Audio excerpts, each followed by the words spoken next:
ये मोदी जी के बड़े जाने माने भक्त हैं। आपको याद होगा 2019-20 का वो इकोनॉमिक सर्वे जहां पर थालीनॉमिक्स की चर्चा हुई थी।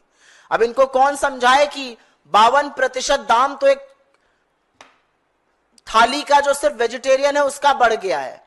और जब ये देश बेरोजगारी से और महंगाई से जूझ रहा था तो सरकार, सरकारी बैंक मोदी के चरण वंदन को सही ठहराने के लिए इनकी 2 लाख कॉपीज खरीदी जा रही थी।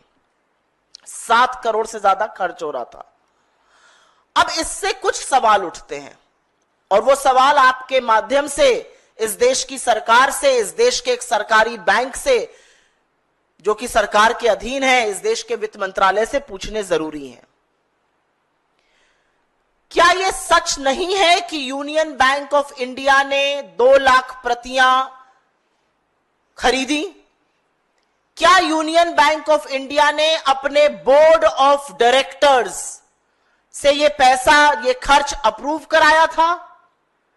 क्या यूनियन बैंक ऑफ इंडिया ने अपने रीजनल ऑफिसेस को कहा कि आप ये पैसा अपने मिसलेनियस खर्चे में डाल दीजिए? क्या यूनियन बैंक ऑफ इंडिया ने ऐसा करते वक्त डिपार्टमेंट ऑफ फाइनेंशियल सर्विसेज, जो फाइनेंस मिनिस्ट्री का एक डिपार्टमेंट है, उसका अनुमति ली थी? क्या उनके पास बोर्ड का अप्रूवल था? यह हमारा पहला सवाल है। और क्योंकि यह पैसा बीजेपी के हेडक्वार्टर से नहीं आया था, ऐसा नहीं था कि यूनियन बैंक को यह पैसा बीजेपी वाले मोदी जी की छवि सुधारने के लिए, मोदी जी के चरण वंदन के लिए दे रहे हैं।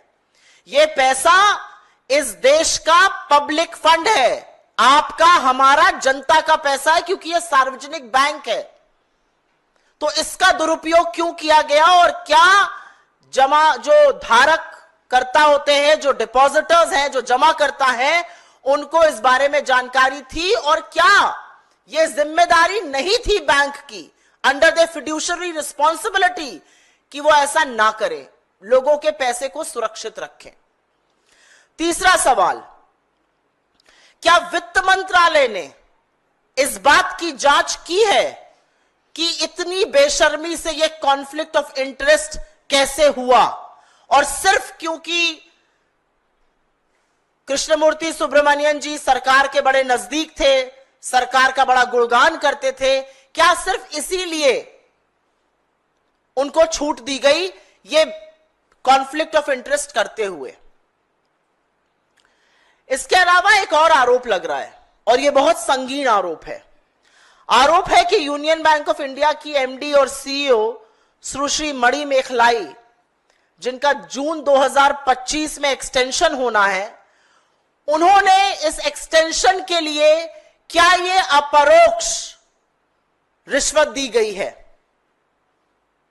क्या उनके जानकारी में यह सब हुआ है? क्योंकि जितनी ज्यादा किताबें बिकेंगी उतनी ज्यादा रॉयल्टी राइटर को मिलती है। इसके बिकने से करीब 90-92 लाख रुपए की उनको रॉयल्टी मिलती। तो इस बात का जवाब कौन देगा कि अपरोक्ष रूप से उनको फायदा क्यों पहुंचाया गया, स्पेशली जब एक्सटेंशन का मामला चल रहा था? और अंतिम सवाल यह है कि क्या वित्त मंत्री निर्मला सीतारमण जी इस लेन देन पर कोई सफाई देंगी? पीएमओ इसमें किस हद तक और क्यों संलग्न था, इस बात का जवाब हमें कौन देगा? आपकी जानकारी के लिए बता दूं कि 4 मई को ऑल इंडिया यूनियन बैंक्स की जो एम्प्लॉय एसोसिएशन है, उसने अपने एमडी और सीईओ को इसकी जांच करने के लिए चिट्ठी लिखी है और बोला है कि पब्लिक फंड की बर्बादी ऐसे कैसे हो सकती है।